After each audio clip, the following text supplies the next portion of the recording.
G'day, podcasters. It's Adam here. I just want to say thank you all for your continued support of the podcast this year. I want to wish you all a Merry Christmas and a Happy New Year, and to say that we'll be back in mid-January for Season 4 of True Blue History. I want to thank my team, Adam and Kyle. Thank you for your continued support this year. Without you both, there is no podcast.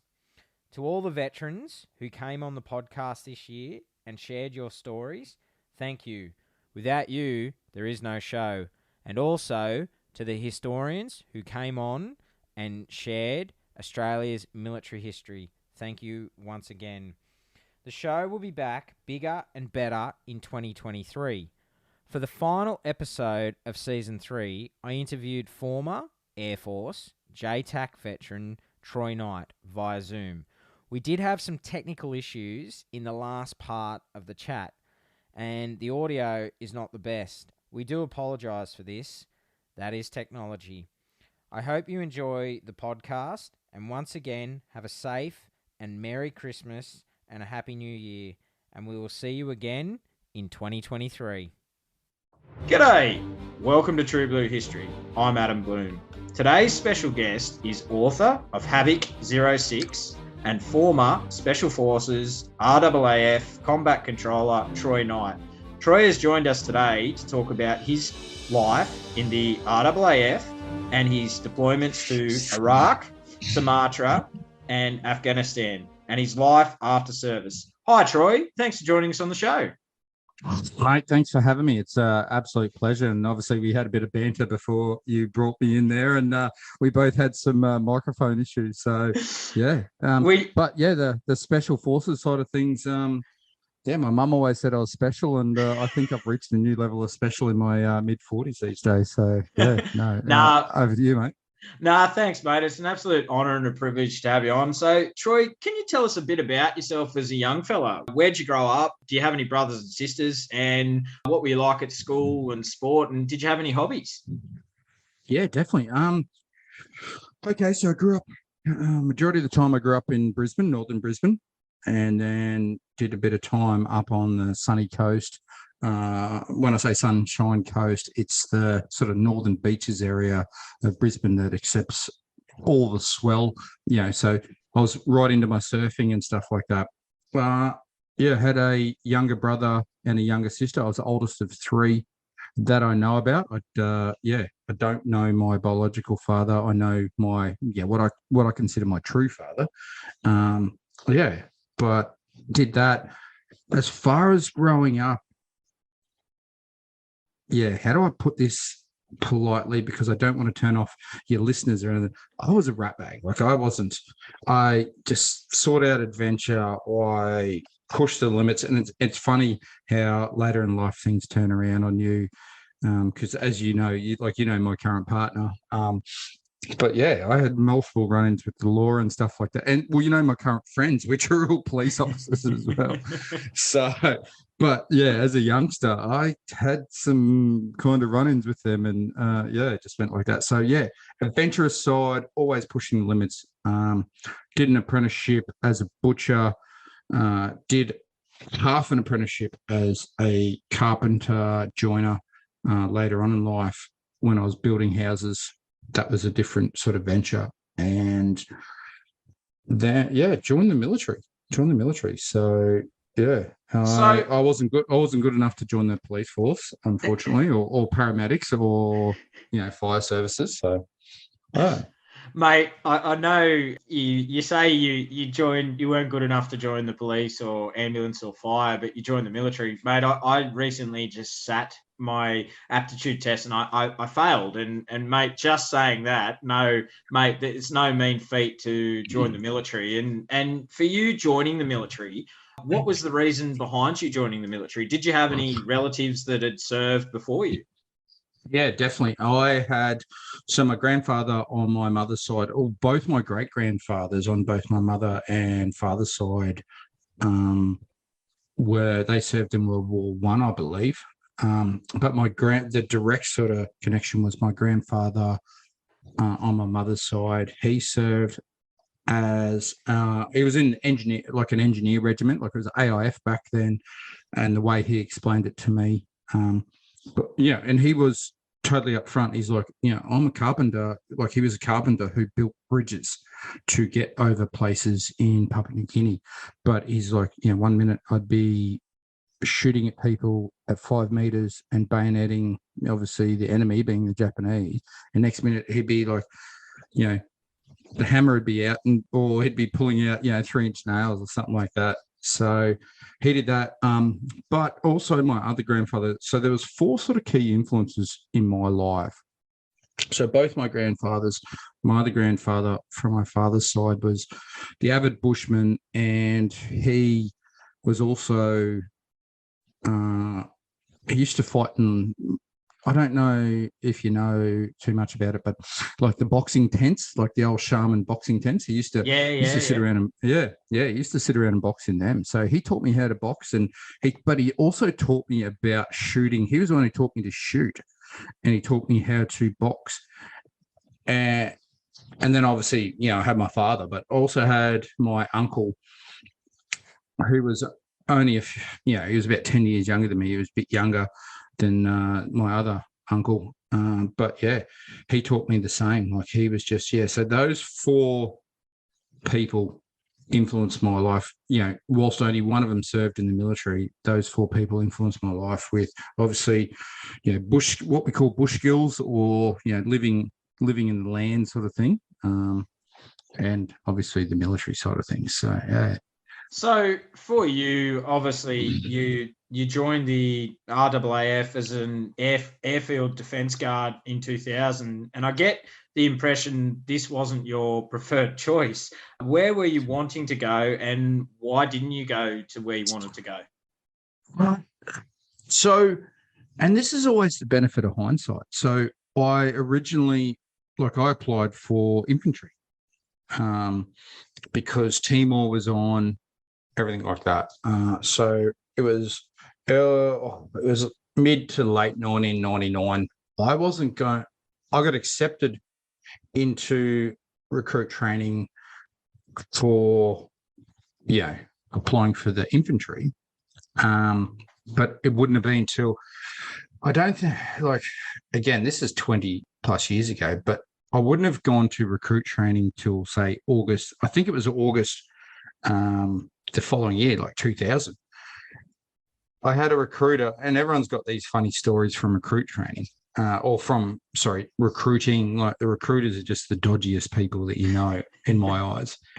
And I had this guy go, about Aggies, and I'm like, what is an Aggie? And they put the old VCR in, so we had a VCR, we had the old cassette tape, The younger listeners probably don't even know what that is. Kids today wouldn't know what that is, mate. I do. I remember what it is, but kids today wouldn't know what a VCR is. And they showed me this footage of an airfield defence guard. And I was like, that's cool as. And obviously, it's all the best parts. And they said, we can put you into Airforce recruit training, which at the time was in South Australia in Adelaide. And I went, that looks like a cool job. And to be honest, it was an excellent job. I met the best people, friends that I'm still with. I had the best deployments. I had everything. It set me up for everything. So yeah, I don't regret it. But yeah, I went in trying to become, a rifleman, but it didn't work out. So yeah, if I had my way, I would have probably tried to become Maverick or something like that and fly a plane. But obviously not smart enough. And when you leave school, and you don't have those qualifications. But that's the reason I ended up as an Aggie. And everything. I am a firm believer that everything happens for a reason. So if you can explain, Troy, what does an Aggie do for the listener who doesn't know? What's the role of an Aggie? So they provide ground-based protection to an airfield, and by ground-based protection, they're not sitting in everyone sits there and goes, "Oh, you're going to sit in a gun pit around, an air traffic control tower." They go out, they patrol, they do mounted patrols, dismounted patrols. They're sniper and recon qualified. Yeah, they provide all that. They provide protection to aircraft whilst they're in the air as well, like when aircraft are carrying, I won't say dangerous. Well, I don't know the exact terminology, but let's say dangerous personalities. So, they do close personal protection as well for the country. So they provide a variety of roles, and that's the beauty of that role. It's you're not just sitting there, and I'm because my co-host of the podcast that I'm on is X3RA. I'm going to throw a bit of shade at him, and I'm going to sit there and go, "You're not just sitting there being a dumb grunt and painting rocks." So, there's a bit of a laugh for you, mate. So, so for you, Troy, what was basic training like, and what was the hardest aspect for you that you had to learn about becoming an Agi through basic training? Basic training was tough. And I've been on the other end. I have been directing staff on selection courses, like special forces selection courses. I haven't been a directing staff, but I've witnessed infantry IETs, like elementary training sort of thing for ECN 3. I think it's 343. What a rifleman is. I've witnessed that.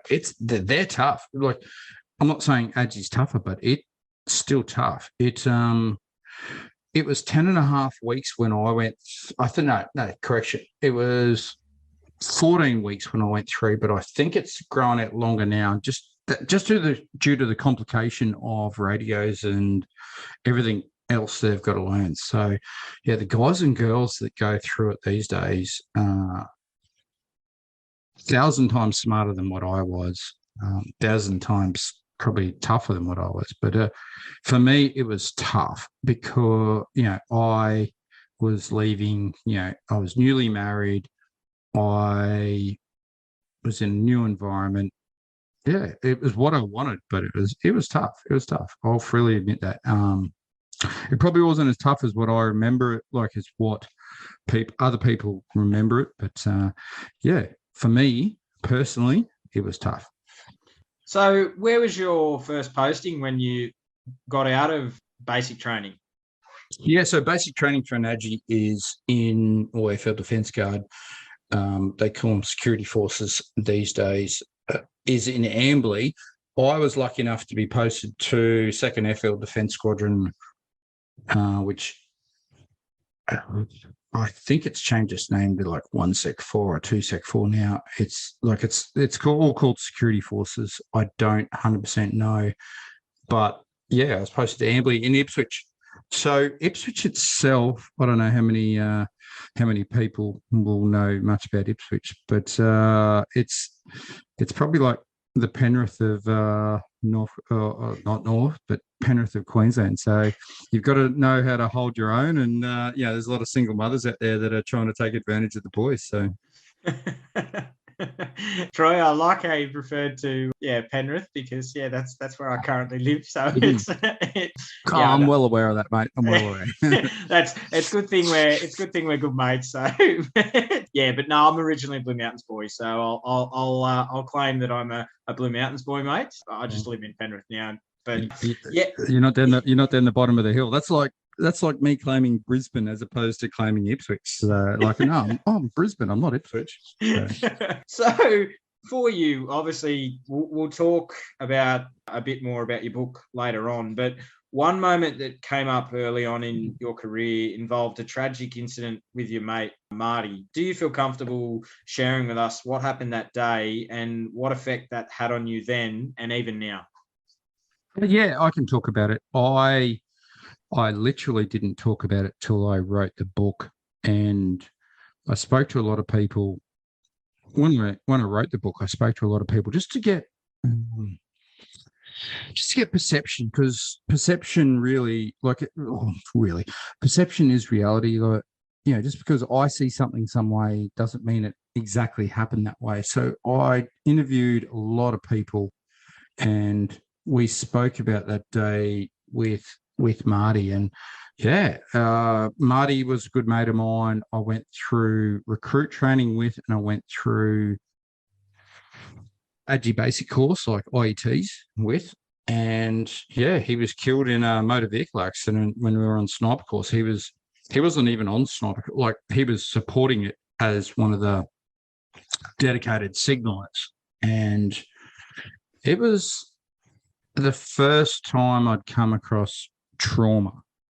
And it hit me like I went into this dreamland. It hit me by surprise. And like it's to a point where I'm almost embarrassed because I couldn't function. Like I literally, like I ended up functioning, but I got snapped back into it by a guy on sniper course who ended up going to Special Air Service Regiment, SASR. He was a former 6RAR sniper at the time because we were on a joint sniper course, and he went over there. But he just had I don't know, he was like something special. And I walked around like, you hear that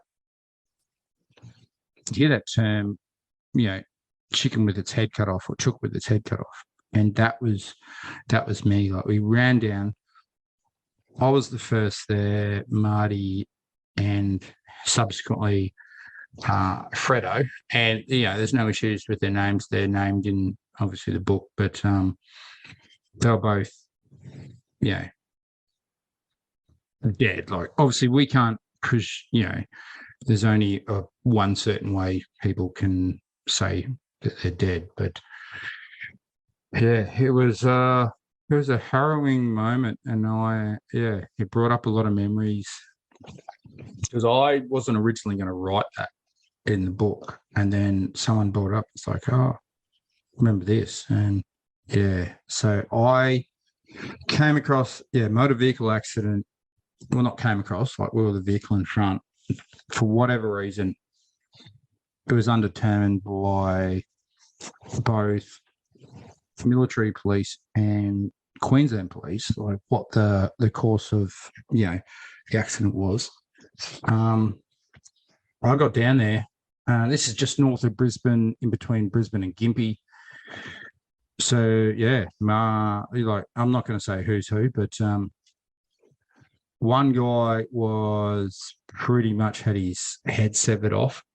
Was hanging by a piece of skin, like it cut we'd seen we did see the the vertebrae side of things, or the cervical side of things, the bones, and then the second the second person was cut in two. Like one part of him was in the Land Rover 110, the other part being his lower case, being abdomen and below, was somewhere else. And I went into a state of shock. And I'm like, it was like walking around in a dream. And if it wasn't for, that guy I was talking about who ended up over in Perth, he's subsequently out now, but he knows who he is. But he snapped me back to it and brought me back into the fray. And we did what we did. And we were originally trying to treat him. And then we realized that, hey, there's no coming back from this. And so we collected up, we started collecting up everything, all the military items. We obviously, first of all, covered the deceased members and gave them the respect that they wanted. But it's funny that day, well, not funny. It's fun. You use that term sometimes when you're in emergency services or military and say funny. The emergency response that came were the firefighters, but they wouldn't, because there was radio batteries that were leaking lithium. So we're running around with no, the CBR sort of things on, no, breathing apparatuses and all that, breathing in this lithium and just trying to save our mates, which were obviously, past saving. And then the emergency services turn up. Well, the paramedics first turned up, and then they've gone, oh, we can't go down without the fire rescue side of things. And they're going, no, we can't go down with this. So everyone's rocked up in these apparatus, I don't know, like big yellow suits and then big drums and stuff like that. And and they're going, no, that's that's toxic that's toxic as shit down there. And we're just going, I just spent an hour down there cleaning up my mate's remains. So without any of that on. So it's a different world. It's a different world sometimes. Mate, I thank you for sharing that, because I know how much Marty meant to you, and it came out in the book, and the emotion really, mate, the way that you wrote that, I know how hard that would have been, and mate, I thank you for sharing that, and I know that in the book because it was a thing, you were actually supposed to be on that, you were supposed to be in that car, weren't you? That was supposed to be you.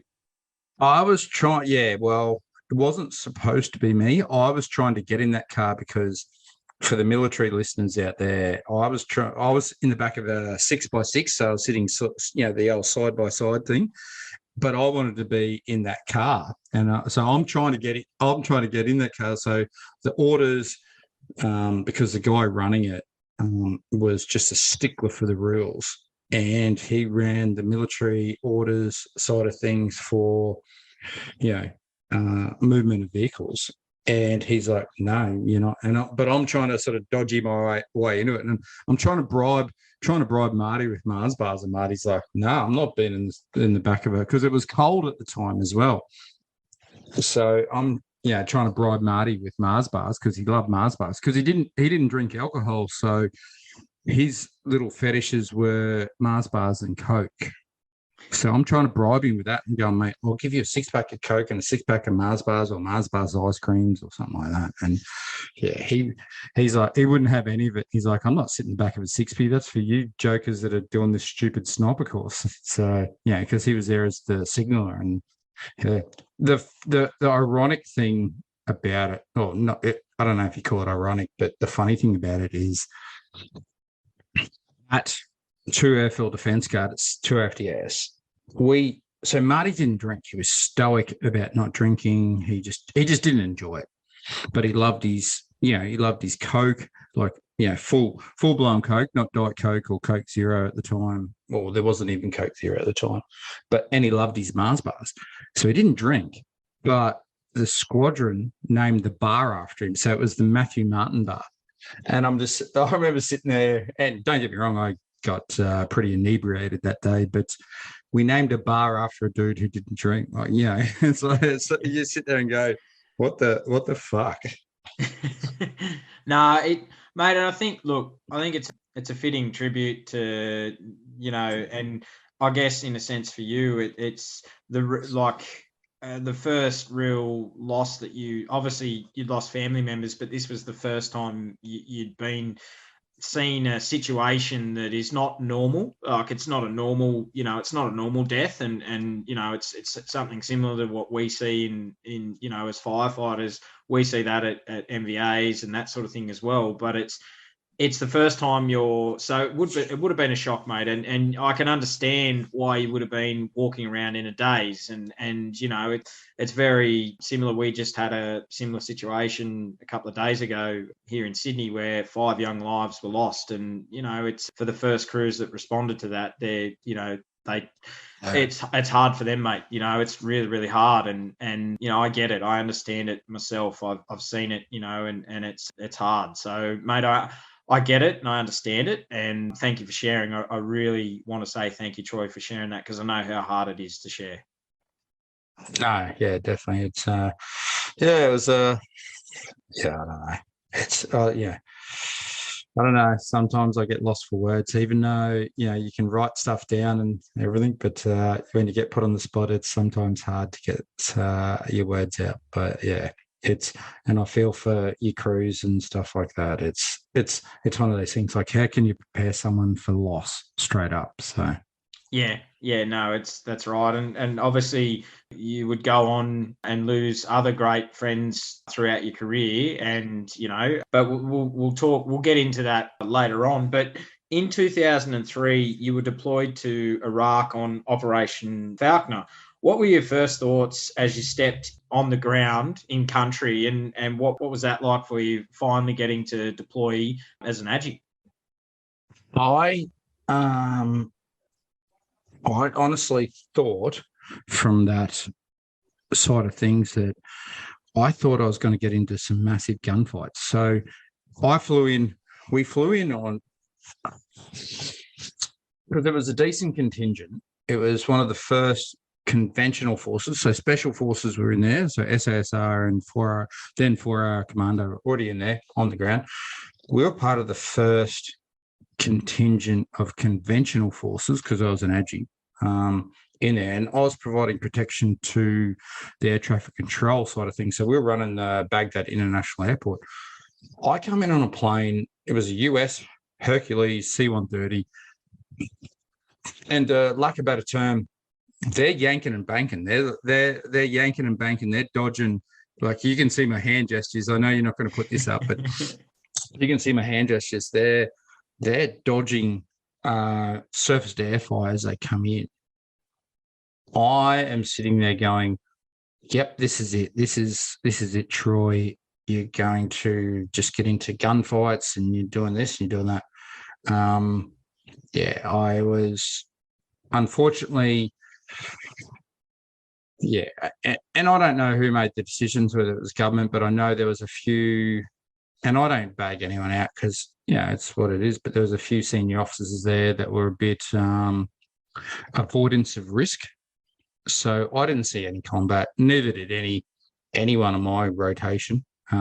When I say that, we didn't shoot at anyone. We had incoming, mortars and rockets come in, but we weren't allowed to retaliate. We couldn't even. There's an iconic photo of my best mate who has got a Schmidt and Bender on a carbine Steyr, and the only reason he did that is because we, as qualified snipers, weren't allowed to take we couldn't take sniper rifles or Mag 58s over because it was too aggressive. And this, mind you, this is before hostilities ended. So this was Airforce making those decisions. So, well, someone in Airforce, and I could probably name names, but there's no point in doing that this far down the track. But it was pretty. I deployed with the best bunch of people that I've ever deployed with, and that's not the Airfield Defence Guards. That's the army that deployed with. So that's the air traffic control. That's everyone. Like, everyone there was just there to get the job done. We were just hamstrung by, politics, I suppose. And we weren't special forces. Addies weren't, and they still aren't. They're not special forces. That's why I enjoyed my time later on in life being part of special operations side of things. It's because it's the old long hair don't care, and you do what you want. And So, is there a memorable moment for you on that deployment? Like, obviously, it wasn't as you said, it wasn't the gunfights and what you'd hoped it would be. But was there a memorable moment of that deployment? There's multiple memorable moments. One of them, which went over a period of time, was we got given a little, what they call these days ATV, like a all-terrain vehicle. It was called the Mule at the time. We got bored and decided to race it. So we took it over to the US side of things. The US side of things also gave us a bit of, leeway with things. So we may, allegedly, I'll use the term allegedly, we may have allegedly stole some beers off the CIA that were over there. So, and if you have watched any movies, if you see the White Hercs, that's a true thing. The White Hercs do fly in. So, we may have stole some German beers off them, but we had this ATV and we tricked it up and we did some racing with it. So, that's probably the most memorable moment outside of working with all the, the lovely people that I work with. So, like, the air traffic control people that we were there to protect, they're doing movements that, like, the amount of movements in a day, they're doing that it's equivalent to LAX or Melbourne or something like that. So they're doing some phenomenal amount of deconfliction of aircraft. So they're there, and then the logistics staff, everyone. It was pretty cool. It was a fun deployment. It was just non-kinetic and didn't get what I wanted to get out of it. So you come back from Iraq, and then most people remember seeing the horrific scenes on TV of the Boxing Day tsunami that struck the coast of Sumatra, causing widespread loss of life and devastation. You deployed as part of Australia's response to assist local people. Can you tell us where you were deployed, and what was your first impressions when you arrived to see this environment? So it's probably we're talking about previous side of things, but probably my favorite deployment because I got to help people, but my first impressions were, and I wasn't part of the advance party. Like I came in, the advance party went in, came back and grabbed us out of, I think we're in Medan at the time, Medan at the time, which is the capital of Sumatra, before we went into Aceh. So flying in was fine, because we're at the airfield. And then when we pushed out, it was, I don't know how to describe it. Like it was absolute carnage. Like it's, to talk about what Mother Nature can do was absolute carnage. But again, so I work with the Australian Army engineers over there, medical corps from both Airforce, Navy, and Army. Army aviation was over there. Australian Air Force was over there in with C-130 capacity. It was totally different to Iraq, where Iraq could have been a little bit better. Iraq was amazing, don't get me wrong, but everyone was a little bit secular over there, I suppose, where everyone just banded together. And then I witnessed some of the most crazy things in Aceh. And I will say this, on the back end of Maverick Top Gun, I've done a carrier takeoff, and how many you fast jet pilots done a carrier takeoff? So, that's that. That's just my gob that I'm going to throw in there, cheeky little gob. But I was watching just medics, nurses, engineers working around the clock to pump fresh water, like to create fresh water. Army engineers, Australian Navy was in there. Our linguist was Australian Navy, and he was just working around it. He was just getting pumped because he was like the only linguist at the time. Whilst I'd done the Indonesian short course, I was not qualified. Like he'd done the long course, like he'd done 12 months and spent time abroad. It was just phenomenal. And then I'm watching, medics, nurses, and doctors just carrying out procedures that, And then the Archinese population, like they were just so strong about it. They were, they had so much fortitude. They had so much sort of resilience. It was pretty cool. It was pretty cool. So, well, it wasn't cool to be there in that regard, but I get what you mean, and I was going to say, for you being a non-combat role and being in a humanitarian deployment, I think for you it would have been really rewarding to just help those communities get back on their feet. And and tell me, like, for you, I guess looking back now, it's probably one of your highlights of your career. Was, in my eyes, whilst I don't want to take anything away from my other deployments, I love the kinetic side of SOTG. Nothing compares to that, but it was probably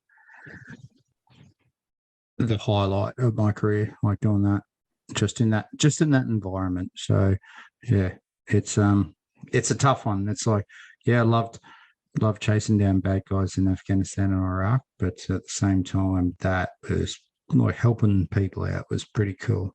It was pretty cool. So in 2000, so you come back from that, you come back from that deployment, and then in 2005 you decided to leave the Air Force, and you went to undertake private security work. What was your reasons for leaving the Air Force at the time? I was not committed to doing a special forces selection, and everyone had sort of, at the time, everyone was sort of, SASR had come home from 2002, even though they went back over at the time. But I'd applied in 2004. So a big reason was monetary.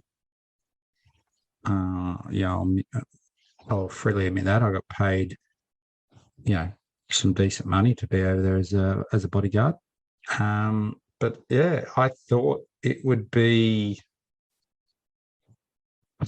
working with some rock stars where it doesn't really work out that way. So yeah, you still work with, even though everyone gets paid 6-figure plus sums, and and you fly in, you fly out, and you think you're killing it and stuff like that. It doesn't really work out that way. So that was, I suppose, the big driving factor. I had a couple of mates that had gone over, and they talked it up. I'm just like, well, I've got the military bodyguard skills at the time, and I'll put that to, and I had obviously sniper and recon stuff, and I'm just like, oh well, let's go from there. So it's just one of those things. Like, I've always been one of those people that I see a solution to a problem and I just execute it straight away, sort of thing. It's like, if I've got 70% of the solution, I'm just going for it. And that's the way it ended up, and ended up over there in Iraq for 05 and 06, and then did some other stuff after that. So can you just tell us a little bit about that, Troy, what you were doing in Iraq and then Jordan, and then obviously you went to Jakarta in 2007. Can you just give us a little bit about what you were doing over there? Yeah, definitely. I worked for a British company and an American company in 05 and 06, and then I worked for, like, late 06, early 07, I worked for a New Zealand / Singaporean company. However they identify themselves. And I want to say that that's purely for, obviously, they do their tax side of things. So, so I was part of a protective team in 05. I was just part of a protective team predominantly out of Baghdad. I went a little bit south, a little bit north, not too far, looking after engineers, and they were rebuilding the country after, obviously, America, UK, Australia, and whatever other country was involved. They bombed the shit out of it, and they decided to bomb the infrastructure, and then they've got to rebuild it, which again doesn't make an ounce of sense in my head. But I'm not here for strategic implications. So it's when I say engineers, they were there for water treatment plants and electrical treatment plants. So, they did that. We provided protection for them in 05. 06, I finished up with that company. That contract finished. They offered me a job with a convoy protection. So there's a difference between security detachment, like PSD, basically bodyguarding, and a convoy protection, like, you're protecting a convoy where you're running, let's say, 20 to 100 trucks into areas for logistics, which was the most dangerous, funnily enough. And I got offered a job with them. I turned it down and just said, not for me. I'm going to do this. I got picked up by, I threw my resume out and stuff like that. Got picked up by an American company and become security detail, and subsequently a team leader, and then a site security manager for an American company who was run by a former former special operation or JSOC guy, Joint Special Operations guy from America, and did that till about, I think it was about October 2006, and that was getting pretty, where we were, that's where we got, hit and stuff like that. So like we got hit a fair bit, but it got pretty touchy. And then I just went, one thing I've always realized, and it's the same with my military career, it's, you got to realize when it's time to pull the pin sort of thing. Like, I can't be a hanger on. I can't be that strap hanger. I can't be that what we call that guy. So I pulled the pin. And then, end of that year, a mate of mine who I'd worked with over there was doing some anti-piracy work out of Singapore. So I did some anti-piracy work out of Singapore, and then, we were, and I know nothing about being on a boat or a ship. Like, it was phenomenal. And he's like, don't worry, you'll learn on the runs. I'm living in Singapore all of a sudden. Well, I lived in there for 6 weeks. And then I'm sitting there going, this is ridiculous. Like, I don't know. So it was ex-New Zealand SAS, like group guys, SAS group guys over there, a couple of Australians, British Royal Marines, and I'm like the most inexperienced guy. I'm there purely because on a mate of mine's recommendation. Like, a mate of mine has said, Nighty is a GC, like a good CUNT. I don't want to swear too much on your podcast. And I know nothing about sailing on a ship. And when I say sailing on a ship, like being on a ship, like, then I'm running the radar. Like, I wasn't driving the boat. I was never the coxswain. And at the stage, I hadn't done selection or, done any of the subsequent courses of selection, which actually teach you to do that. And I'm going, all right. So I'm with Royal Marine, who was SBS, so Special Boat Service. Obviously, we had the crew, which was Malaysian and Indonesian. They go, no, you can speak Indonesian. I'm like, yeah, there's not a hope of that. I've got an ex-Thai Navy SEAL on the ship. And then the other ships, like, we're on the chase ship, like the vessel that's got the speed and, does the intervention. And on the other ship, I've got ex-Kiwi SAS guys, and I'm just sitting there going, and I'm learning on the run there, and they're teaching me about the radar. So that was fun. We went up, obviously, up the Malacca Strait in between Malaysia and Indonesia. And then we went into, I think it's, I can't remember the sea. That we were basically transferring equipment up there for morning exploration for a company called Daewoo, actually. So, which everyone would have heard of, like shit cars, Daewoo. But they probably made a fortune off morning exploration. So, I did that. But Singapore was awesome. Loved it. Loved the guys and girls that I worked with up there. And then you come back home and did pretty much, I won't say 12 months, but let's say 8 to 10 months in Indonesia, where I worked for, I was contracted to an Australian company. All the directors were former SAS, but they were contracted to, they're called they were called Osprey Asset Management, and they were contracted to Malaysian Smelting Corporation. So for me, I lived in Jakarta, and then I just flew out of Jakarta. So, that was my contracting work. But unfortunately, that contract ended. But at the same time, when I say unfortunately, it was fortunate in the way that 4th Squadron, Airforce was standing up the combat control capability. And, I'd heard about it, and I said to myself, well, I'm going to apply for this when I'm done here on my contract. Like, because you always want to fulfill your contract, because you need to be that good guy that finishes your contract and you finish it at 100% and stuff like that. So, unfortunately, the contract finished, and then I applied for Force Squadron and yeah, got accepted into that and then went through selection.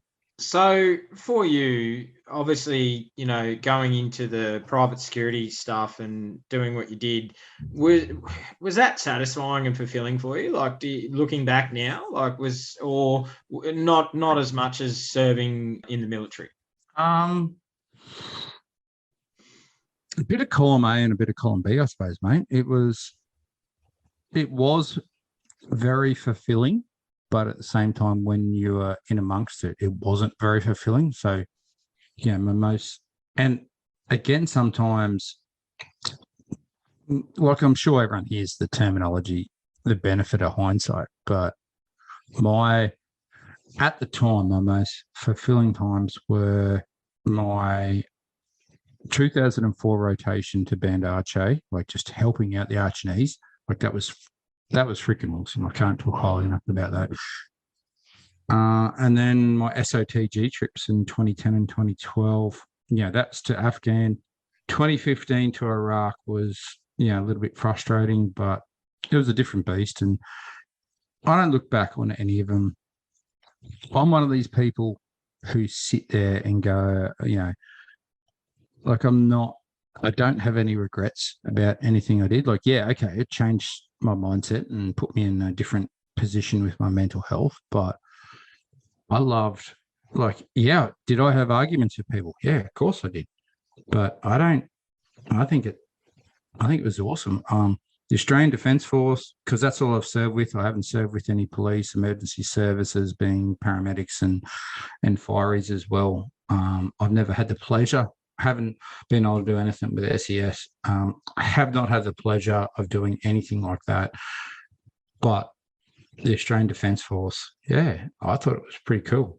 Like, I enjoyed my time, and I like, you won't hear a bad word. Like, yeah, I might sit there and go, oh, well, this, that, and everything else, but it's not me saying a bad word about them. It's just, that was my opinion at the time.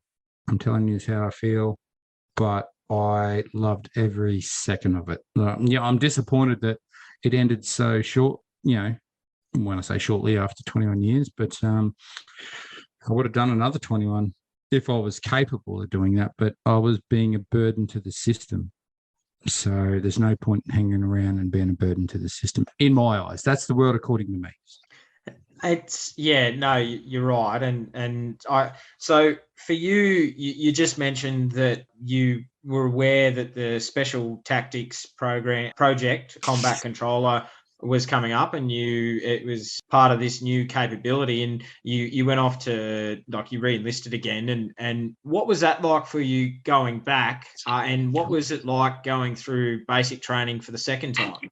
Yeah, so I was already and I don't want to get anyone in trouble here, but I mean, it's well in the past, so there might be statute of limitations. I don't think we've got that in Australia, but I was still already a reservist, so I stayed a reservist with the Airfield Defence Guard side of things. So I just went back from reservist into full time when that happened, and so I didn't have to go through any basic training again.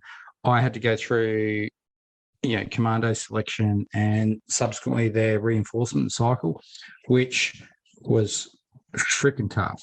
It was freaking tough. Amazing bunch of people. Yeah, but I didn't have to go through basic Air Force training or basic Army training or basic any training. I just came back I just went from reservist back to full time all of a sudden. So yeah, it was pretty cool. It was pretty cool. I was like a paid athlete at one stage, because I think the Olympics, the Beijing Olympics were on at in 2008, and I'm sitting there like I'm on the rower, just pounding out whatever training session that the 13-week or whatever program it was that I was on at the time, and I'm sitting there going, I'm a paid athlete at the moment, and I should I got to grip this up. So yeah, it was pretty cool.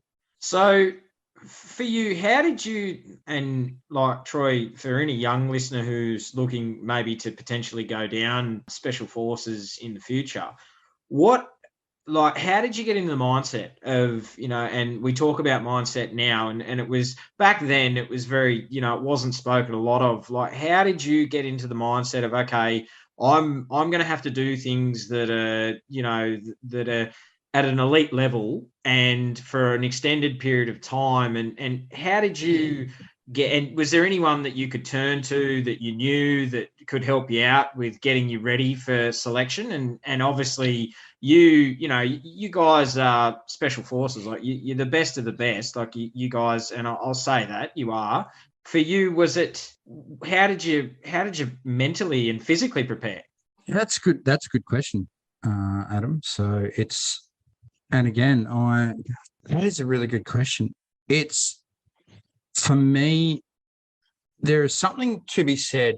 And again, everyone is different, I suppose. So for me, it's a lot of mental preparation. And this is something I used in my later deployments, where I would mentally rehearse things in my head, and I'd be sitting there with my eyes closed, like, even jumping out of a plane at 25,000 feet under oxygen with all the gear on.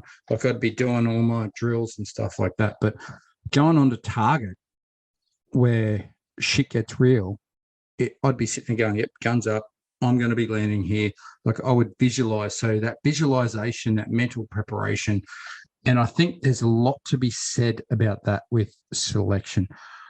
I was, again, very privileged and lucky to have multiple friends from both the 2nd Commando Regiment, well, it was then 4RAR at the time, SASR as well, and also, UKSF and American Special Operations sides. So I was lucky enough to have people that I've met through that side of things, and they provided me with a lot of guidance. It's like, oh yeah, you're gonna feel this, you're gonna do that, you're gonna, at this time, you're gonna be, when you're food and sleep deprived, you're gonna be feeling like this. That's normal. Don't stress. So, and I took that later into combat, where, like I was just saying, it's that visual side of things where you can sit there and shut your eyes, and you can see me shut my eyes at the moment, but you shut your eyes and you're just like, I'm changing my magazine on my weapon. It's in my workspace. I'm doing this. I'm calling in, I'm visualizing where, for me, I'm visualizing where all my friendly forces are on the ground. I'm picturing where the bombers or fast jet are in the airspace. Like, it's that 3D side of things. So there's no other way to do it, unless you do it, I suppose, through a game or something like that. But there's no other way to do it than, there's something to be. I'm trying not to sound like a bogan Queenslander. Something. Sit there and go something. I'm trying to pronunciate and articulate myself quite well, but there's something to be said about the visual side of things, like just closing your eyes and just running through a scenario in your head, and everything's up here and everything's down there. So that's what helped me. Selection wise, it helped me a lot. Selection wise also, but and saying that, the physicality side of things helped me a lot, because I went into selection pretty well. Like, I went in after a fair bit of sickness, so I got fairly hammered, but I just managed to push through. I think I was too stubborn, I suppose. So. And, like, for you, Troy, what age were you? Because obviously you'd been in, got out, and you were, like, obviously you're a little bit older, so you're going up with some younger guys, and, like, were you one of the older guys on selection? I think I was in the middle. Now you're testing the memory, but I went through in 2008. August of 2008 was my selection, and so I was 31 at the time. So, that's where everyone reckons you hit your peak anyway. And this is something I've chatted to someone else about fairly recently. We talked about the direct recruiting scheme. There were some jets. Like, we had some Olympic level athletes on our course that subsequently made it through, but it can be demoralizing when you're trying to run a 3.2 kilometer run in boots webbing. You can be swimming 400 meters in your cams, and then some 24-year-old is just flogging the shit out of you, and you're just sitting there going, like, it can stuff with your brain space, that's for sure. So for you, what was the hardest part of selection? Like, and obviously, what did you learn about yourself on passing the selection course?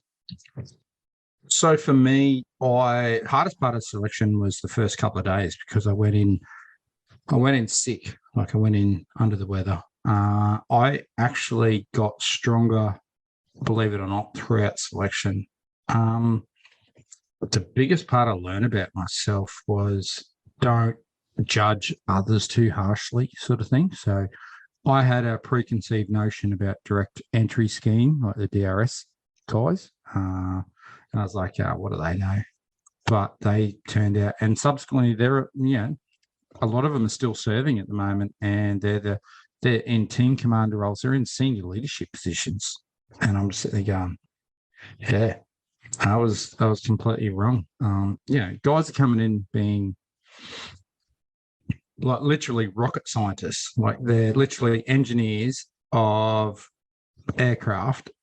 Guys are coming in being geologists, so discovering diamonds and stuff like that. So yeah, and they provide something different to the unit. Like it's a pretty good scheme. Just takes them a while to get used to the military side of things, but yeah. I think it's a key point you touch on, Troy, that you never should judge a book by its cover, and you never judge a person by what chapter of their life you come into, and when they turn that page into the next chapter. It's a real key point that you touch on, that you shouldn't judge anyone by the way they are.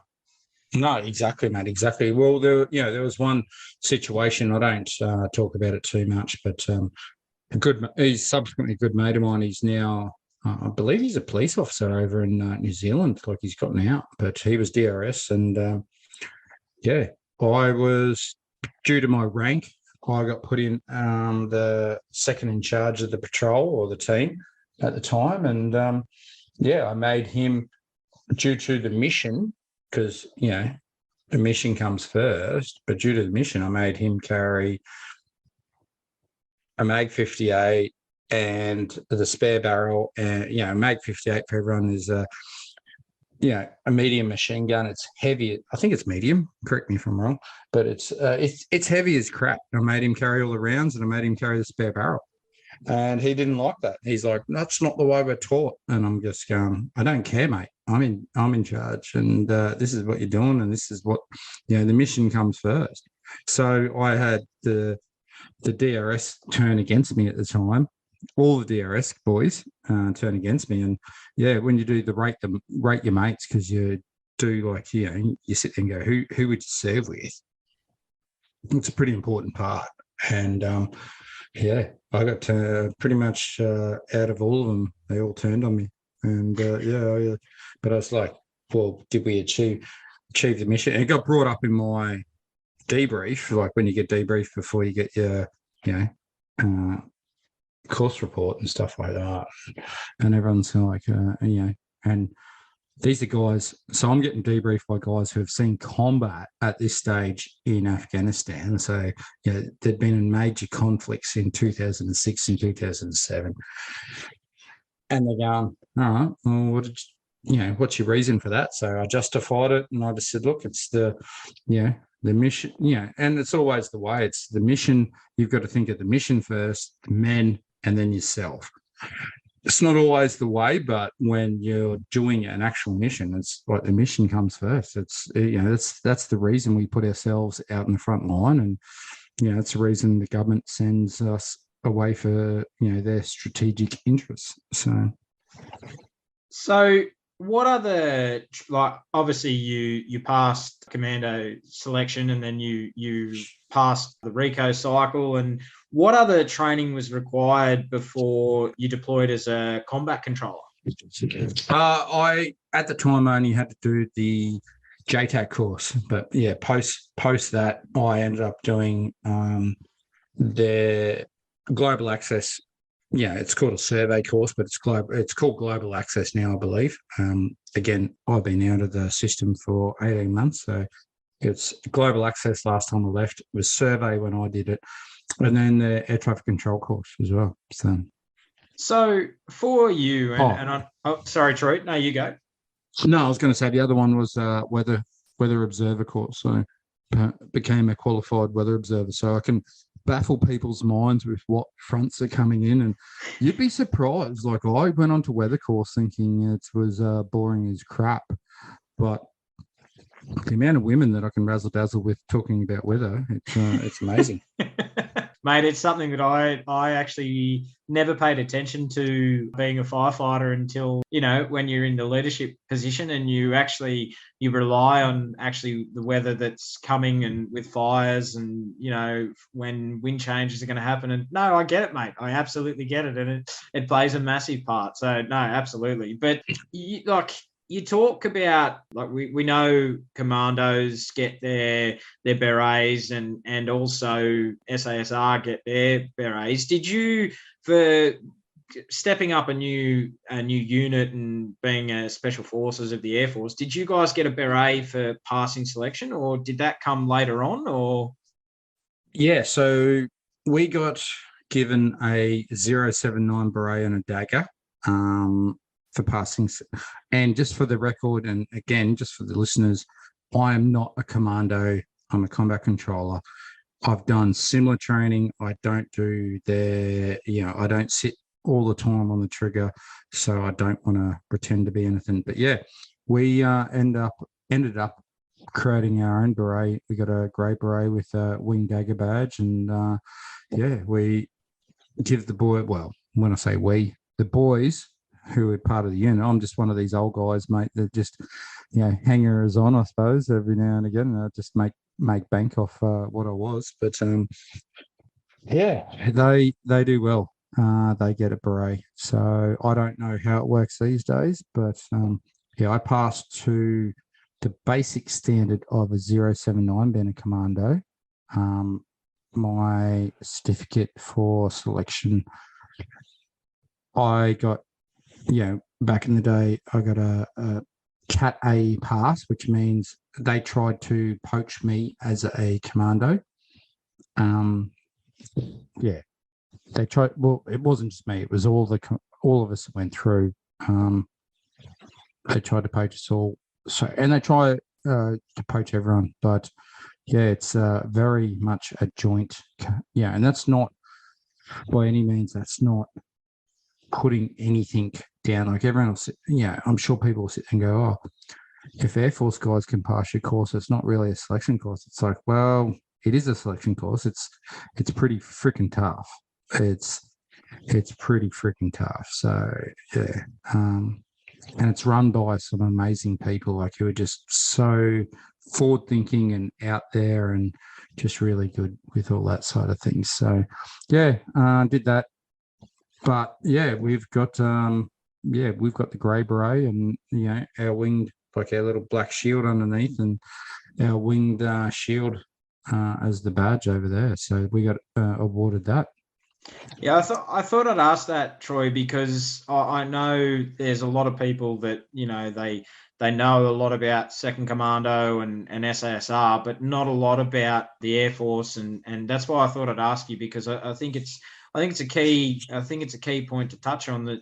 Yeah, you guys are special in your own right, like in what you do. So it's for me, I always like to ask those questions because I'm interested myself. Like I want to know, and I know the listener wants to know as well. Yeah, it's an interesting topic, and I'm probably going to upset a few people with this, and whether you put it in or not doesn't bother me. But everyone thinks, like, SASR came around in like 1957 or 53. Commandos were around obviously in World War II, and then they formed into different regiments. Everyone sits there and goes, "Oh, special operations are the Second Commando Regiment and SASR." That's the biggest load of shit and biggest naivety that I've ever fucking heard. I've got nothing against the guys and girls that perform with those units and pass the selection course. But reality is you got Special Operations Engineer Regiment, so SOA. They're some of the ballsiest motherfuckers. Like who scans for like a landmine or an IED? Like that is some crazy shit. And I've watched them. They've got their dog handler side of things. Then you've got obviously 4th Squadron, Royal Australian Air Force, combat controllers there because they integrate air power for special operations. So you got them. But if you really want to get down to it, who does the true special operations in the Australian world, and you're looking at, and I don't even know if they fly them anymore, you're looking at, the submariners, like anyone who gets on a submarine and does whatever they like, that is like, I've spent time in a submarine. It is crazy. It is shit.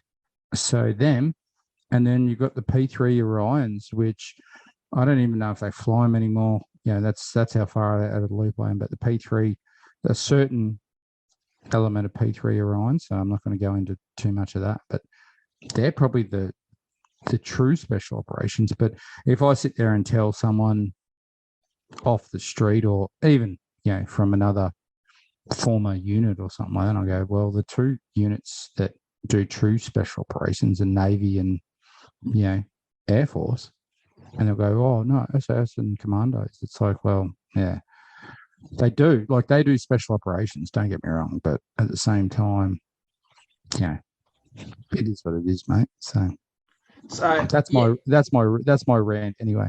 No, mate, it's not. It's I think people need to know that there are other elements of the special forces out there, that not just the army, that people know they've seen a lot, and especially with podcasts, it's SASR, it's Second Commando boys, as I said, I'm not I'm not here to shit on any of them. I want to tell the public a lot about every element of the special forces, and that's what it's about. Definitely, mate. Definitely. Yeah. And that's the same. Like, I'm not, my best mates all come from, pretty much my best mates come from the Second Commando Regiment, because they're the ones who fought beside me and saved my life over many occasions. So I don't have anything bad to say about them. I don't have anything bad to say about any of the units, but I'm just saying, it just awakening, I suppose, the public to, what's out there.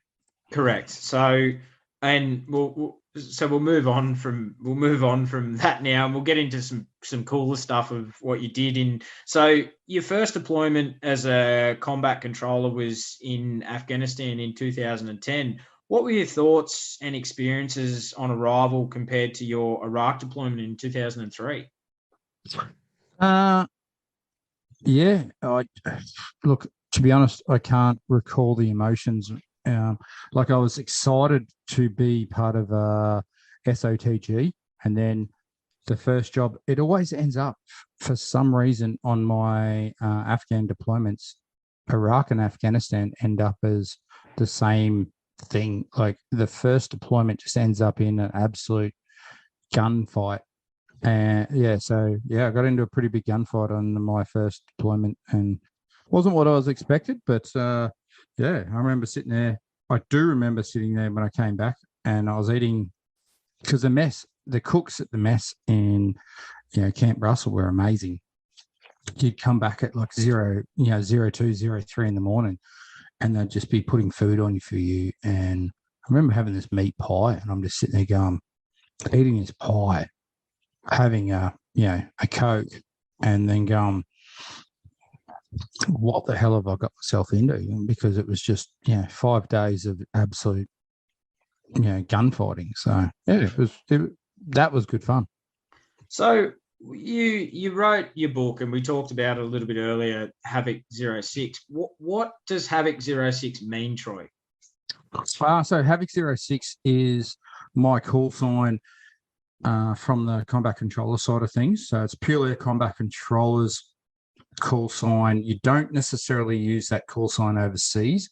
but that's your known call sign. And yeah, so Havoc is combat controllers call sign, Australian combat controllers.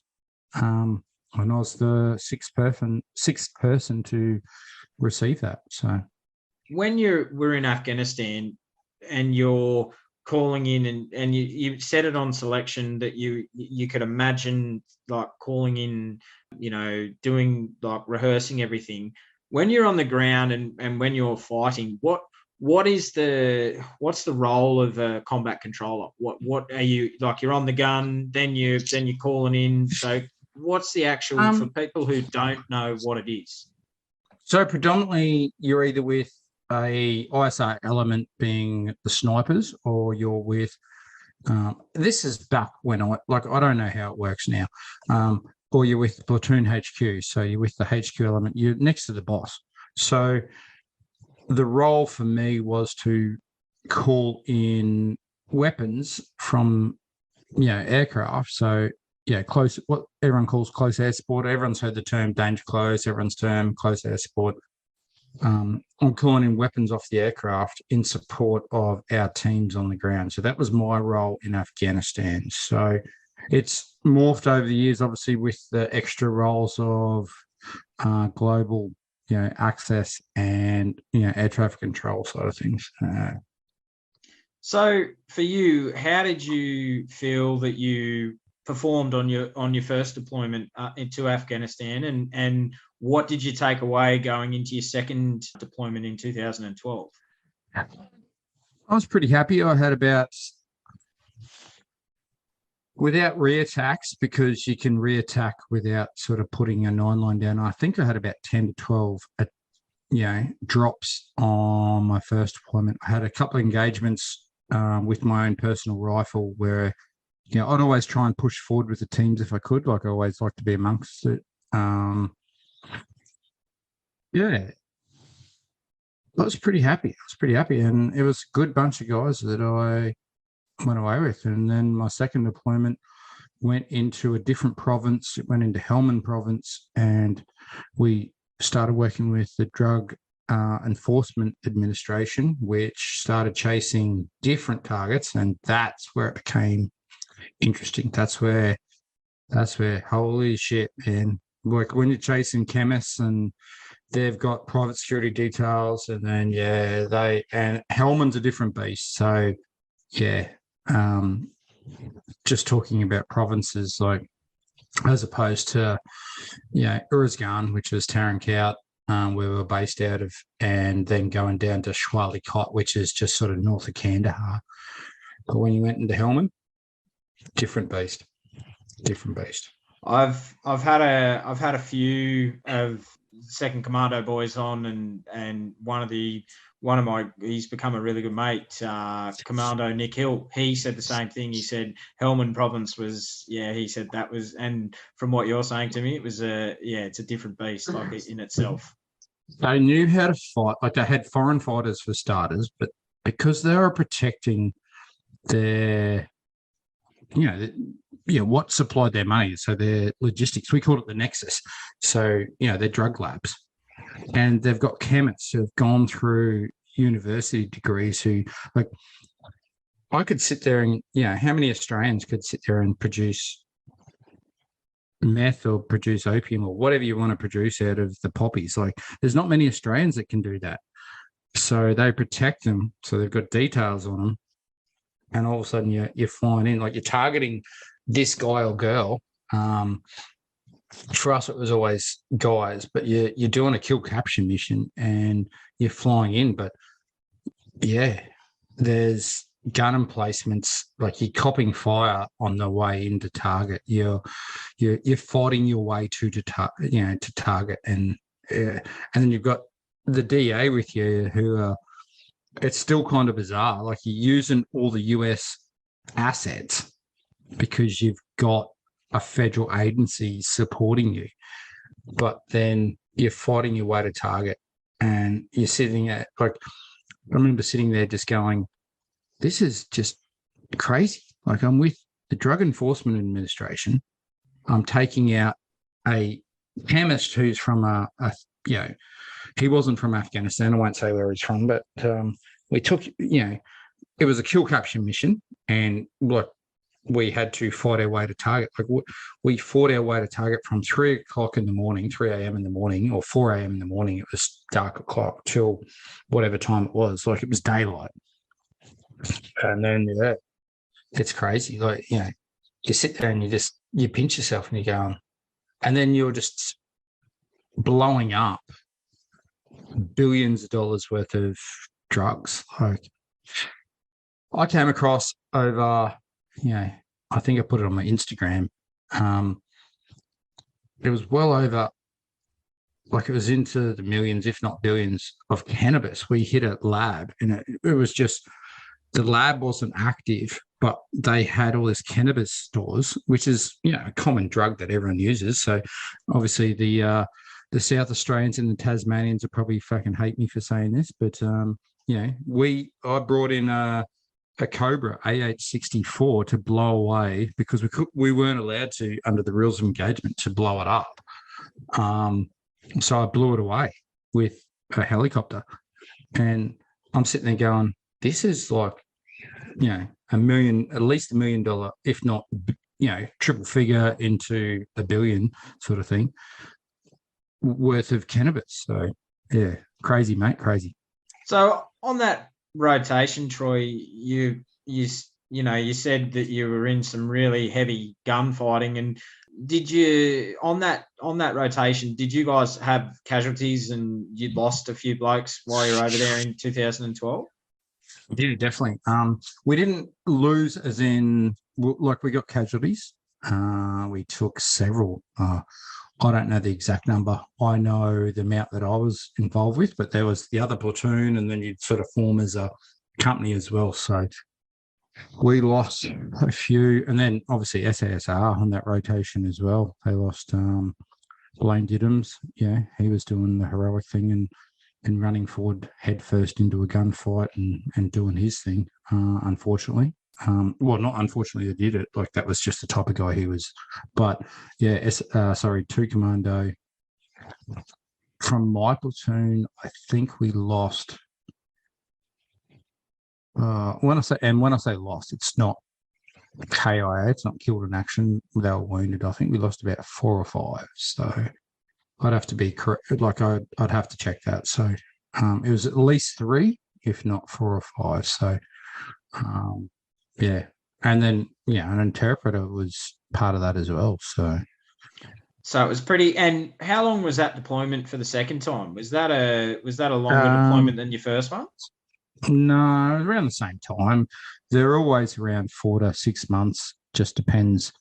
For a JTAC, I got into country a little bit early, because you do lead-up training and handover with the earlier JTAC, so it was always a little bit longer for me. But yeah, I'd say 4 to 5 months. So for me. You mentioned a JTAC, and for the people who don't know what a JTAC is, and the difference between a JTAC and a combat controller, what are the two differences? JTAC is a qualification, so it's a joint terminal attack controller. The qualification can be carried out by anyone in the Army, or not anyone in the Army. It can be carried out by artillery, SASR, 2 Commando Regiment, and in the Air Force can be carried out by combat controllers, and I think even standard air traffic controllers, like the guys and girls that sit in the tower, can do it. They used to be able to do it. So it's just a qualification, but it allows you to drop bombs under the Memorandum of Understanding with the US in support of ground troops. Combat control is something totally different. You've got to do a Special Forces selection, go through the Special Forces reinforcement cycle, everything from CQB side of things, or what they call precision strike direct access side of things, like, so close quarter combat. Go through that. Multiple insertion means, so you're free fall qualified, you know how to drive boats, you know how to drive vehicles, where a JTAC qualification in the Air Force, you won't get that. Like, it's just non-existent. Oh, and a JTAC in the artillery won't get that. Like a Special Forces JTAC will already have that, but yeah, Combat Control does that. And then Combat Control can also run the airfield. They can jump in, survey the airfield, drive in, survey the airfield, and literally with support of obviously the airlift assets of Australia and other countries, can put troops on an airfield. They can run the airfield, is what I'm saying. So you come back from Afghanistan, and what did you take away from those two deployments, Troy? Like, what did you learn about yourself, and what did you go into after you'd come back from Afghanistan? I went into the SEER school, so the survival school here in Brisbane. I moved out of the operational side of things and moved into the training side of things. So I moved up to the SEER school. And just passed on lessons learnt. Then I sort of came back into, I was the senior airman as part of the JTAC school after that. So, and you did mention earlier that you did go back to Iraq in 2015. What was that like, and what was that like going back after your original deployment in 2003? Totally different. It was all behind the wire. I didn't get to see any gunfighting myself, but I sat in a strike cell and carried out, I was the Special Operations Forces liaison officer for Iraqi Special Operations. Carried out some strikes as a JTAC, but majority of the time was just relaying information to the strike cell and fighting for strikes, because it was a total different war. At that, I was there in the early piece. I was there rotation 2 in 2015, which, for Australians, we weren't allowed outside the wire. The government side of things kind of fucked us over. So. It's politics, mate. We'll leave it at that. We'll leave it at that, mate. Yeah, leave it at that. Leave it at that. Yeah. So it's one of those things. So you were diagnosed with PTSD in 2017, and how did that come for you? Like, was that a shock to know that you'd been diagnosed with PTS? No, not at all. It was just, I suppose, coming to an acceptance of it. So I'd been told by previous, I had my ex-wife that I'd been with for 18 years, and then we fell apart. My daughters were telling me, then I was with another long-term partner, and then she was telling me. So it was just more of me having to accept it, I suppose. So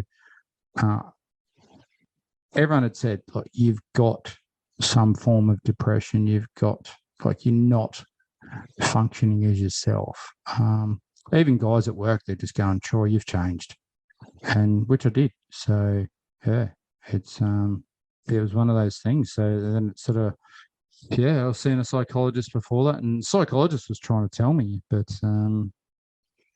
I just didn't accept it. And then one day I don't know, had this epiphany and just woke up to myself and was like, all right, something's not correctly great here. So, So for you initially, Troy, and I know when I suffered my own mental health, which, we've become really good mates, and my story, you just try to deal with it the best you can, don't you? Essentially, you just, at first it's sort of like you don't want to accept it, and then you try, and then it's okay. And I know exactly what you're saying, because I got to that point too where I'm like, okay, I need help. I can't deal with this. It's too big of an issue. And for you, were you addressing the problem at first? Was alcohol a big factor in trying to deal with it, or? Oh yeah, massively. Alcohol was a massive factor with trying to deal with it. So because for me, I got to hide behind the mask of alcohol. It's like, all right, I'll just get myself fucked up, and then you hide behind it. So it's still not easy thing to talk about, but that it was, yeah, you're 100% on the money. So, and I thank you for sharing that, Troy, because, when we started before we started the podcast, you and I were talking about, mental health, and we were talking about starting the conversation, and it's not weak to speak, and it's not. And, I said to you that if I didn't seek help and speak up when I did, I wouldn't be here today. And I know there's many out there, there's many others out there that are in similar positions, but it's great that you have spoken up, and it's great that you've addressed, that you did have a problem. And as you said to me before, it's not weak to speak, and we've got to start breaking down the barriers more, that it's okay to speak. It's not a sign of weakness. It's actually a sign of strength that you know that you've got a problem and you're addressing the problem. And that's what I've learned. And I know it's similar for you. Oh, definitely. No, that's why I don't mind telling my story and getting it out there, and talking to obviously gentlemen like yourself. It's pretty amazing. So yeah. So, how did you initially feel when you discharged from the RAAF in 2021, and has that feeling changed at all? No, it was a shock to me to discharge. I'm going to say shock. It wasn't like it was never forced upon me. I was totally in control of it, but it was like, okay, 21 years of military service, being both full-time reserve, is coming to an end. And yeah, it was a shock, but I listened to, obviously, a good friend of both ours, Sarah. I listened to her podcast with Life on the Line, and she mentioned some stuff that was, awesome guidance about, achieving that sense and that purpose in life. And I've pretty much chosen that and gone that way. And I like that you mentioned Sarah, mate. She's a little pocket rocket and a little champion, and she's now actually my fitness coach. So, and she's become a really great friend and a former guest on this podcast. And anyone go back and listen to Sarah Watson episode 50. So, Troy, I like the plug, mate. Well done, brother. So Sarah's a little champion, and so Troy, for you, obviously, if you could go back in time to a young Troy Knight before the Air Force and before your military experience, what advice would you give him? I don't know. Don't look out for fast women, fast cars, and and alcohol. Yeah, whatever that saying is. I don't, like, honestly, mate. I don't know. I didn't think anything would bring me to where I was. I never thought I'd be speaking to, like last night, hanging out with Dylan from Brothers and Books, and obviously the guys and girls that support, that cause. Chatting to you, chatting to everyone else. I never thought I'd end up in there. So I honestly don't know. You've put me on the spot, and I don't have an answer for you. It's the one time I'm tongue twisted. Normally I can sit here and talk forever, but you have put me on the spot, and I'm like, I don't really have. Like, I've had a few people say that question, and I'm just sitting there going, I don't know. I like asking that to all my guests, Troy, because I think it's like you say, we should never look back in the past. We should always look to the future, and you never look back of what you've done. It's in the past. You can't change it. What's happened's happened, and you can only move forward. And there's a famous quote it's a famous video that I watched of Denzel Washington of. He said it, that there's always a saying that people say, make sure you got something to fall back on. Well, you can't see it. I'd rather fall forward. So fall forward into the next thing in life. And I think that's what you've done in your life. You've you've always found something and you've just gone for it. And it's something that you mentioned in the podcast earlier. If you're at 70%, Troy Knight's going for it. Like he just goes for it, and it's a good thing to take away, that nothing's impossible. The word impossible means I'm possible. So just go and chase that dream, and it's like, obviously for you.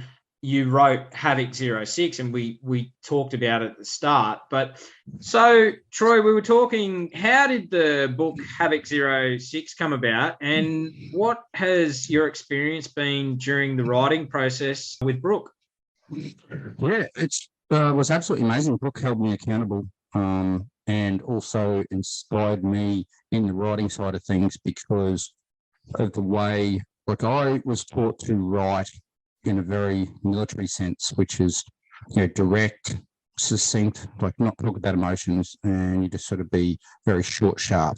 So the book came about once I got out. I had numerous people contact me and say, you should write a book, you're now out, and go from there. So a good friend of mine, JJ Hackett, his name is, he is, I won't say, he flies for an international airline. Like, he's an Airforce guy, he's a reservist, but he flies for an airline. He's a musician. He's one of these guys that does everything and can do everything. And he said to me, he said, Troy, and he used to be, funnily enough, a manager for a lot of big name Australian bands back in the day. So he said to me, Troy, you've got one hell of a story. Let's get it down on paper. And because anyone who knows likes that I like to have a chat, I like to have a story with something, I enjoy bringing laughter and a smile to people's faces. Like, in a medieval world, I would have been the court jester, or, the village idiot, maybe. I don't know whichever way you want to put it. But it came about like that. Next thing I'm getting, against my JJ, I get phone calls. I'm getting phone calls from, Mark Donaldson VC. I'm getting phone calls from top leading bands, like lead singers of bands or their managers. I'm getting phone calls from, Matt Hall, who flies for Red Bull Air Racing, and people are just going, oh, yeah, this is my experience with writing a book. And so it started to gain, I suppose, a bit of traction in my own mind. And I started getting, it's not only traction, but I started getting a lot more confident in writing the book, but I did need help. And that's where, I sort of stumbled across Brooke. Brooke did a artistic piece. I'm just looking at, that's why if I look over here, I'm looking at it on the wall. As you know, Brooke she's an artist as well. Like, she illustrates quite well. And we were doing something with a mate of mine. I think we're doing on a soul. I think it was Soldier On. We were doing some charity work for, and she donated a piece to be raffled off. I bid on that piece, and I just went, yeah, look, and then just checked the book out and just went, oh, okay. I said, hey, I just bought your piece, and then met her and her husband Nathan, and then went from there. And then we started chatting about the book and everything, which I may have deliberately sort of let loose. And said to her, yeah, would you help me write the book? And she was like, yeah, I'll ghostwrite it for you. And I said, no, it's co-authored. I did that, and the rest is history. And she kept me accountable throughout the whole period of writing. So that's how the book came about, and that's how the book sort of, the execution, providing the solution to the execution. Executing the solution to the problem. So that's how we met and produced the book. So for you, Troy, getting your life down on paper, was that a therapeutic thing for you and a real cathartic thing to do, and make sense of what you'd experienced over your 21-year military career? It was originally, like when I wrote it down, especially talking about my fallen friends and stuff like that. And I didn't talk about them all, but writing down a story.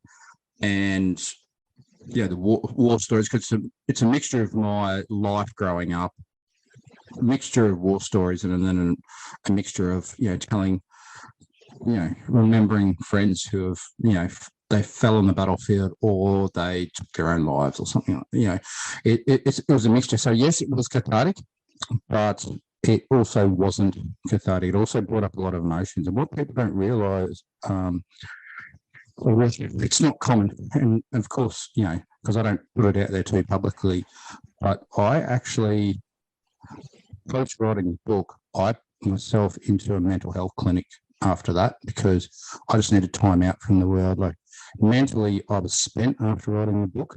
So yes, it was cathartic, but I put myself into a mental health clinic because I needed about a month off. And yeah, I think I was in there for about 6 weeks, but yeah, that was up in northern Queensland. But I just needed time with healthcare professionals. I needed time to, focus on myself rather than the rest of the world. And the clinic that I was in was absolutely amazing. My daughters and I still get a laugh out of it because they knew that I went into it.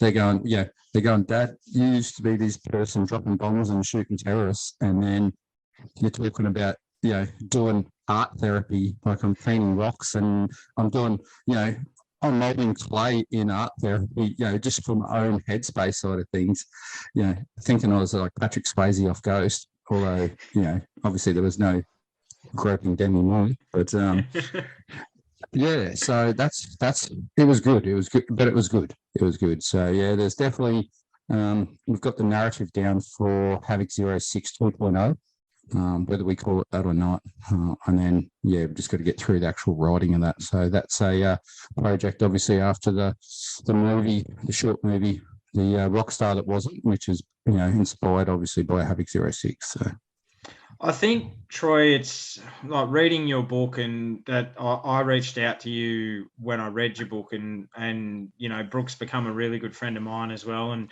I got her to do some amazing artwork for me, and she's actually done my book cover, and I'll keep secret on something else, a project we're working on together, so I'll keep secret on that. But yeah, she's an amazing person in her own right, where she just has a way to draw the best out in people, doesn't she? She's just that type of person. oh yeah, definitely 100%. So absolutely amazing. And I think for you, Troy, when I read your book, I think for me the biggest thing I got was that you were so in your writing, it was very raw, and you're like, you were open and honest to talk about your mental health struggles, and I think, mate, that's a big thing going forward in the future. I think the future generations, they can take a lot from the older generations starting to open up about mental health and our struggles, because for your generation and for my father's generation, who was the Vietnam era, and you were told to just, real men don't talk, you just suck it up and just get on with it. And it's great to see finally that you had you were able to be vulnerable to share your story, mate, and that's what comes out in the book. So thank you, mate. It's for anyone out there who suffers mental health, and I do, mate, I took a lot away from your book, so well done on that. Oh, thank you. So you mentioned that you've got the Rockstar That Wasn't. How did this come about, mate? It was first sort of broached by chatting to the publishing house, because I believe the publishing house did the Danger Close movie, or they didn't do it, like they worked on it. So it was first sort of spoken to with my chief editor there, and then it just sort of grew a lot of momentum talking amongst other people. So the Victorian government's got on board with it, because it's going to be filmed down in just outside of Melbourne, or in Melbourne and just outside of Melbourne. So the local councils for the area have got on board.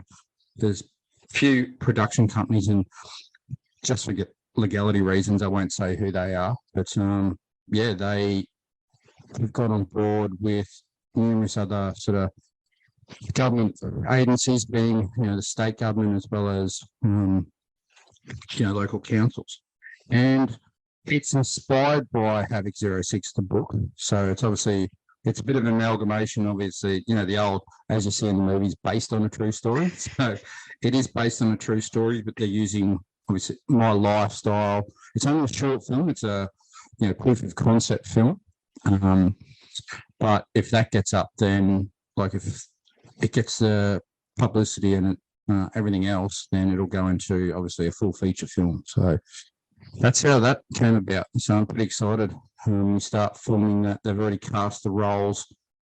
For anyone who wants to have a look, it's all over my social media anyway. But they've already cast the roles. They've got some awesome actors and actresses there.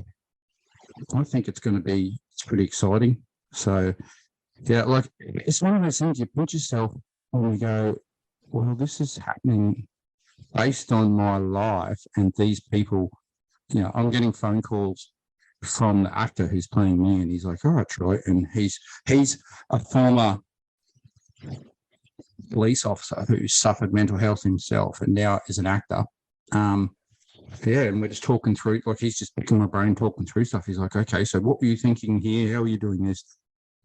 It's pretty surreal. I just sit there, like, coming from just a guy who used to integrate aircraft and drop bombs on people and stuff like that, to the first thing I'd wake up in the morning and go, all right, I've got to run 20 Ks, or I've got to lift this amount of weights, and then all of a sudden, we're going through this. But I think it's great for not only the mental health side of things, it puts, because of other agencies, journalistic side of things, they don't always portray the Australian Defence Force or emergency services or anything like that in the greatest of light.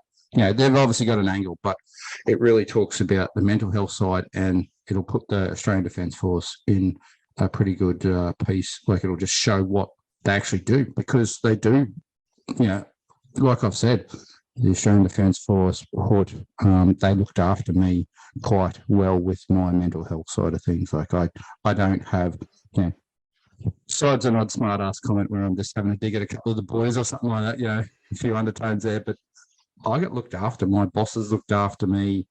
My mates looked after me. The Australian Defence Force looked after me. So, otherwise I wouldn't be sitting here chatting to you. So when can we see that on the small screen? When's that likely to be out, Troy? I don't think it'll be out till the end of the year, but I'm just not sure when they're going to release it, because so I've discovered with writing a book, everything is done. Like, there's still this underlying business side of things. It's like my book was written, at a certain time, but it's like, no, it's an autobiography about you and your military, ex-military. We're going to release it around Anzac Day. So everything has, so the movie, I honestly don't know. I could tell you. I know we're filming towards the end of the year. We'll start filming at the end of in not too distant future. I've got to go down. I'm an advisor down on set there. So that's something different. That's something cool. And hopefully take down some of a fellow author of mine and fellow friend of yours, Adam's, like, he's a friend of mine as well, but Adam's cookies and stuff like that. So and hand them out on set, and then Dylan from Brothers and Books. So mate, I'll make sure you get the exclusive anyway. So thanks, mate. No, so Troy, how do people get a signed copy of the book, and how do they get in contact with you? Best way to contact me, because I've shut down. Obviously, we know the issues. I don't want to harp on it too much, but we know the issues with my former management team and what they did to me. So the best way to get in contact with me would be truenight.com.au is my website. So you can contact me through there. I don't sell the book per se through there. I do personal copies on request now, only because I signed hundreds of copies of books through my old website that was run by my management team, and it didn't work out correctly. Like, it was a bad business decision on my side of things. It cost me a fair bit of money to reimburse everyone and then send out new books. But otherwise, Troy_Knight06 at, or not at, but on Instagram. That's probably the easiest way. Otherwise, yeah, troywright.com.au. That's and then, yeah, if people request it, like I can sign a copy and then I can put in, I've got a Big Sky Publishing in my publishing house. They have provided me with books, so I can sign some copies and I can send them out to people. So I don't do that. Adam and I have and a few other authors have a thing with RSL Queensland. So obviously I'm up in Queensland, so we're on the RSL Queensland. So there'll be some advertisement thrown out, not too distant future, but we're going to be signing some copies of our books through RSL Queensland. It's a big military gala day.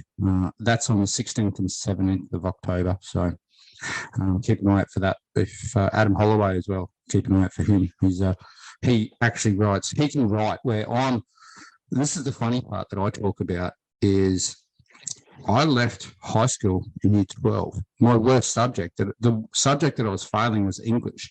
And then all of a sudden I've written a book, well, not all of a sudden, but I wrote a book. Like it's like, to sit there and say I left high school failing English, like I failed badly. I hated it. And now I enjoy it and now I learn, but that's why meeting people like Brooke who just inspired my writing. And there's a heap of other writers as well. So, Mate, I know exactly what you're saying. Adam's he's a legend, and we've known each other. We actually met through the podcast and 2.5 years ago, and we've just become like brothers. He's just a really, really great bloke, and I've got the same thing, mate. I'm writing a book myself, and my year 6 teacher told me, Troy, that I wouldn't accomplish anything in life. So I'm doing exactly the same thing, mate. Writing a book. So I would never have thought that I would have written a book in my lifetime. And it's a message to anyone that anything's possible. Anything's possible, mate. Exactly. It's that, and obviously the Resilient Shield team, we were having a bit of a chat about them before. Dan, Ben, and Timmy Curtis. Although I don't think he likes being called Tim Curtis, but what they've written into that Resilient Shield, like that mental capacity side of things, that push through, it's like, okay, today we're having a bad day, but it really touches base, and that's why I love where I'm at now as a person. Like, there's days where I can't get out of bed and I struggle, but like I was saying to you, intro and stuff like that when we were chatting, I can see something like you've got out of bed and you've just swam 2.5 Ks, or I see something from Dan Punk, or I see something from Mark Wiles, or I see something from Dylan from Brothers and Books, I see something from Matt Morris who runs a podcast, or I see something from I've got another good friend, Fiona, she runs a podcast as well. You just see something from everyone, like all your friends, and it just drives you forward. Like it just helps you out. Like you have no idea.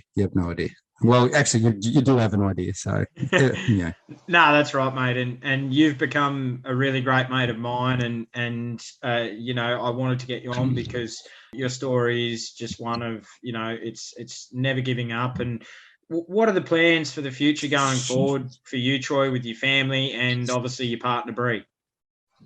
Yeah, so the plans are at the moment to just, because I've just obviously moved up here to Brisbane, as you know, from down in the Sydney, Newcastle region. The plans are to get the short film out. Then I'm going to start writing the Havoc 06. I'll call it Havoc 06 2.0 for the time being, because it's the reinvented version of myself. It's 2.0. It's like, well, maybe I'll just call it Troy 2.0. I don't know. Or maybe I'll just run a competition on marketing side of things and just sit there and go, come up with the best name for, the title for the book. I'm sure my mates would get on there. Being ex-military, I still have a good close connection with all the boys from 2 Commando, from Field Squadron, combat control side of things, and they would just sit there and they would just, it'd be an absolute laughter to see some of the things that they come up. Yeah, here's a story for yourself and your listeners. They originally said the most likely person, because we do an event, like when I say we, when I was part of the military, doing an event, and we do it every year because you get because my first name was Havoc 06. So everyone gets presented their course officially. You get your beret, you get everything, like once you pass your 2 years of training. So I think they're, like, without saying, without sort of breaking too much, but they've got a lot. They're well and truly into the double figures now of Havoc course loans. So they do a lot of events at the presentation where we have a bit of a laugh at each other and stuff like that. So I got most likely, because I do like telling a story and I do like being around people and I do like stuff like that. I got voted most likely to write a book. So they did up a fake book for me, and the joke was, like, they put a photo of me on there. I may have had about, it was like me hanging out with Keith Banks. For everyone who doesn't know Keith Banks, he's a legendary former undercover police officer. But they put a picture of me up there after a few wines, and it was a bit dusty and a bit under the weather. So they put like a photocopy. It was just a photocopied piece of paper, pretty much. And they called the book "Bullets, Bombs, and Broads." So I don't think that'd go down too well in today's society, but I think if you look at it was in jest, obviously, and we're just taking the mickey out of ourselves. Like, we're not, and that's the thing with military and emergency services. Because of everything that we see and do, we do have a laugh. We do we don't take ourselves too seriously. And I definitely see it, obviously, from that side of things. But as far as Brie and I go, we live together. Her career just going gangbusters. I see myself obviously long term with her, and mate, you'll be the first to hear if we get married. So you'll be at the wedding. So it could be a good possibility, but I don't want to ruin it. Nah, mate, it's awesome, and I know for you, Troy, it's been, mate, you're killing everything that you do, and there's Troy, I just want to finish. There's a quote that I want to finish your story with, and I really believe this sums you up. And it's, your story is one of courage, determination, and resilience. And the quote is, "I can be changed by what happens to me, but I refuse to be reduced by it." Troy, I think this sums you up in what you've been through your military career. And I truly believe, mate, you're an absolute legend. And I'm just so grateful that our paths have crossed and you've become a really great friend of mine. And I appreciate you coming on True Blue History and sharing your story with us, mate. It's been an honour and a privilege to have you on. So, Troy Knight, thank you so much for coming on True Blue History. Thank you very much. As you know, you're probably the last podcast that I'm going to do outside of going on to the other side of the mic. But mate, we've been back and forth over this, trying to make moons align, when you're free and I'm free and stuff like that. So no, it's been an absolute privilege to come on and chat to you. So hopefully I didn't come across as, again, but not to talk, not to downplay, obviously, the great sort of quote in the review that you just read out, but I did have a 2-star review on a certain platform that called me a dumb meathead as well. Dumb meathead that never saw the eyes of an editor. So, I take it back, but I don't take myself too seriously, and I just have a laugh. It's like, I've never been called meathead, but I wet myself laughing. Like, Brie and I were wetting ourselves laughing over that one. I was just like, that's fair enough. No, That's right, mate. I mean, look, you know it too, Troy. There's always tall poppy syndrome out there in the world when people are doing things, and I've had it myself. And you just rise above it, have a laugh, and keep moving forward, which you're doing. And mate, I look forward to catching up with you when I get back from the battlefields and having a beer and really enjoying just having a beer or two, mate, and just enjoying each other's company. So, mate, yeah, look forward to it. Definitely. Thank you very much. And yeah, so do I. I look forward to it as well. I don't know. Do we influence Adam to get back on the beers? So, All good, mate. No, thank you, mate, and thank you for coming on. It's been an honour and a privilege. So thanks, mate. cheers. Thanks for listening. Don't forget to subscribe and leave a review for the podcast on whatever platform you get your podcasts. And if you feel like supporting us, you can now via our Patreon page. That's patreon.com/True Blue History, or buy me a coffee at buymeacoffee.com/True Blue History, and check out our new website, truebluehistory.com, for more great content.